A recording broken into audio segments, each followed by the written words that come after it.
Perkenanan Tuhan membuat kita ada di tempat yang tidak pernah kita pikir kita bisa ada di situ. Kemurahan yang tidak pernah kita pikir kita bisa mendapatkannya. Tapi perkenanan Tuhan membawa kita ke tempat itu, ke posisi itu, ke pengalaman yang seperti itu. It is the time for morning with the word.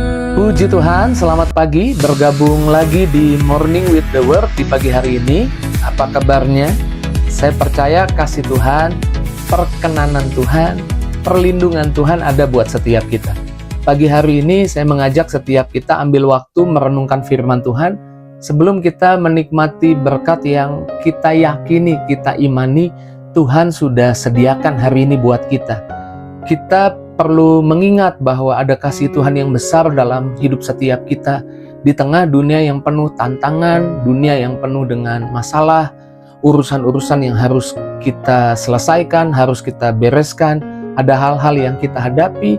Saya percaya kalau kita mengerti kasih Tuhan besar atas hidup kita, itu memberi kita kekuatan untuk kita berani melangkah, berani beriman, berani berharap.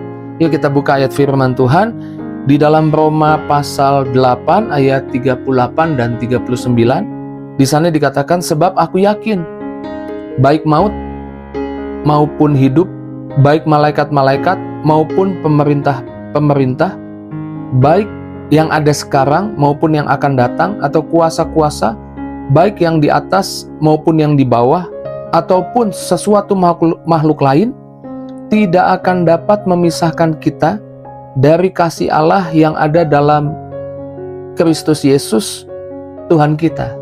Tidak ada yang bisa memisahkan kita dari kasih Tuhan.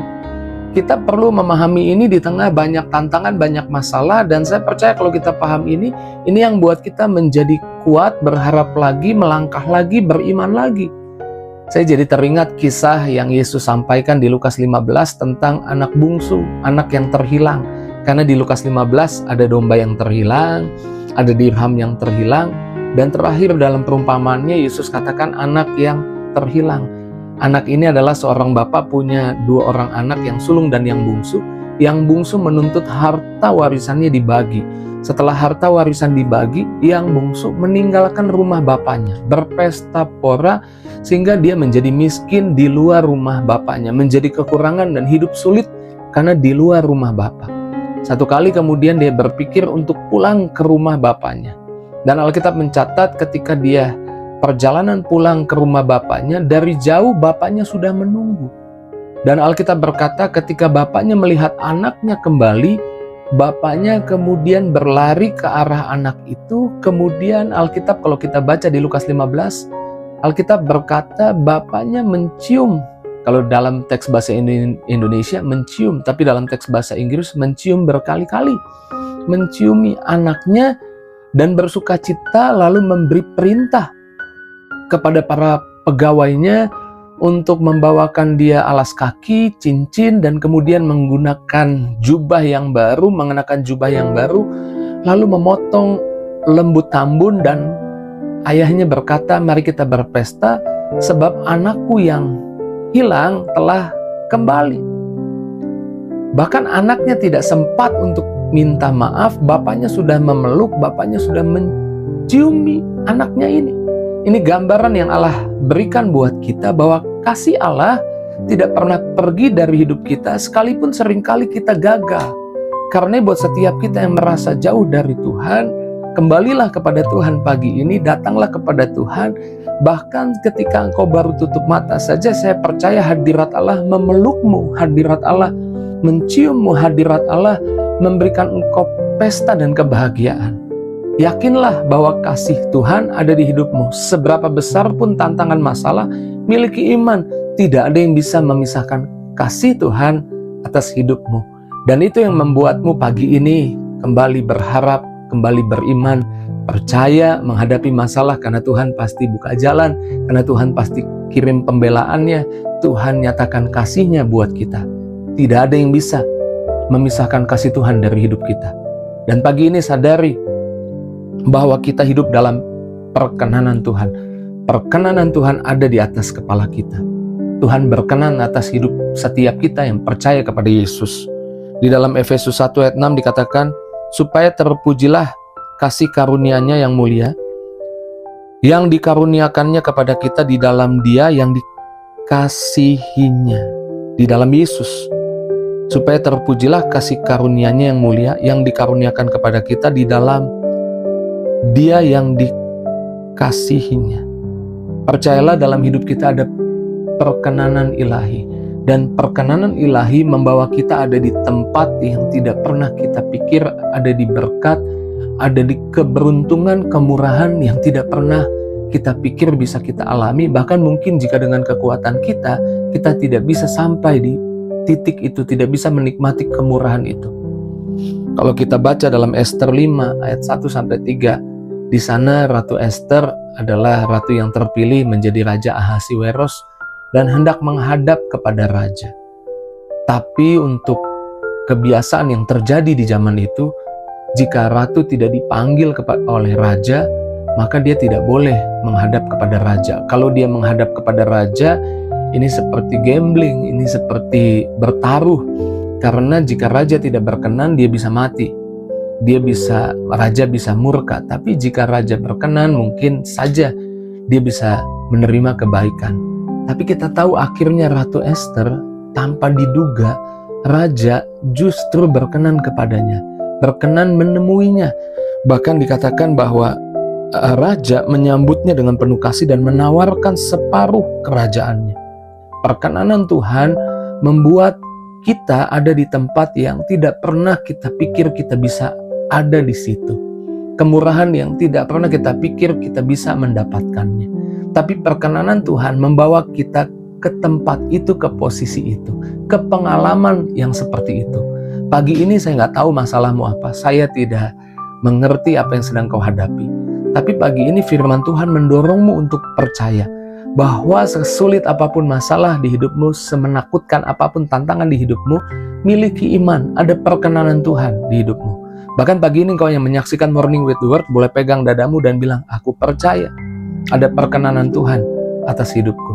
Perkenanan Tuhan bawa aku kepada kemurahan, kepada belas kasihan, kepada berkat yang tidak pernah aku bisa gapai dengan kekuatanku sendiri. Dan saya mau katakan, jadilah seperti apa yang kau imani. Pagi ini percayalah, kasih Tuhan ada buat kita, perkenanan Tuhan ada buat kita, perlindungan Tuhan juga ada buat kita. Alkitab berkata dalam Mazmur 91 ayat 1 dan 2, orang yang duduk dalam lindungan yang maha tinggi dan bermalam dalam naungan yang maha kuasa akan berkata kepada Tuhan, tempat perlindunganku dan kubu pertahananku, Allahku yang kupercayai. Dunia mungkin menawarkan justru ancaman. Di dunia banyak ancaman, banyak bahaya. Tapi Tuhan satu-satunya perlindungan kita. Dan Tuhan menawarkan perlindungan kalau kita mau duduk di bawah perlindungan kasih-Nya. Di dalam perlindungan yang berlindung, bermalam dalam naungan yang maha kuasa.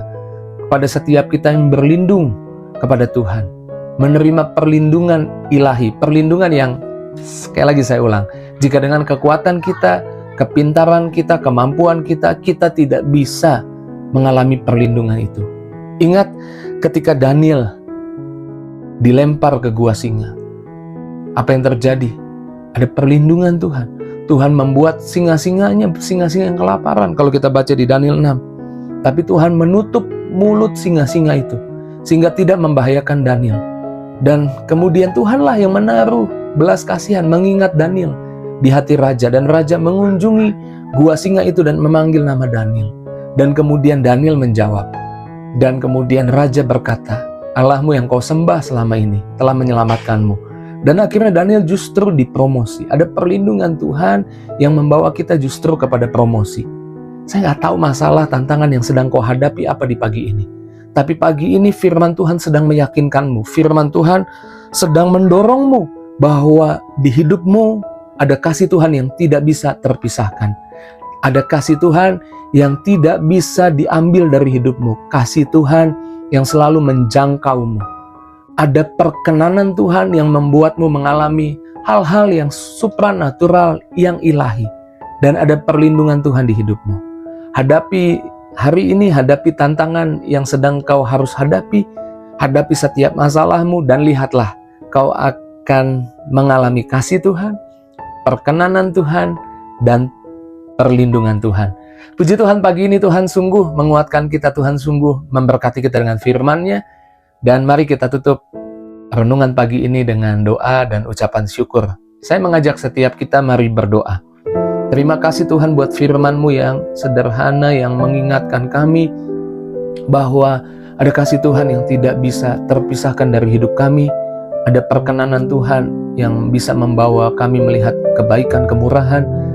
Ada perlindungan Tuhan yang membuat kami mengalami bahkan promosi dan berkat dari Tuhan. Berkati anak-anak-Mu di pagi hari ini, siapapun yang sedang hadapi masalah, biarlah firman-Mu memberi kekuatan menghadapinya. Bukan hanya memberi kekuatan, tapi firman-Mu memberi mujizat buat anak-anak-Mu. Yang sedang sakit, Tuhan sembuhkan. Yang lemah, Tuhan kuatkan. Yang susah hati, Tuhan hibur. Yang dalam masalah, Tuhan buka jalan. Berdoa, setiap anak-anak-Mu yang berharap berdoa, doanya dijawab. Dalam nama Yesus kami doa bersyukur, haleluya. Bersama-sama kita katakan, amin. Perkenanan Tuhan membawa saya melihat pengalaman-pengalaman ilahi yang dahsyat, yang luar biasa. Dan saya lihat berkat Tuhan. Jika itu yang jadi responmu, percayamu, apa yang kau yakini, tulis di kolom komentar. Biar saya juga tahu apa yang jadi responmu, tulis. Jangan ragu, mungkin tulis amin atau tulis kalimat-kalimat yang ingin kau tulis. Bahkan mau titip doa, boleh tulis juga di kolom komentar. Dan ketika saya baca, saya pasti ucapkan doa. Dan jangan lupa bagikan link Morning with the Word ini kepada teman, sahabat, keluargamu, bahkan di link media sosialmu, di status WhatsAppmu. Dengan membagikan renungan pagi ini kepada banyak orang, kau sedang juga menjadi pelayan Tuhan, juga menabur kebaikan bagi banyak orang. Dan saya percaya hidupmu, keturunanmu pasti diberkati Tuhan. Dan berkati setiap kita, terus maju dalam Tuhan. See you!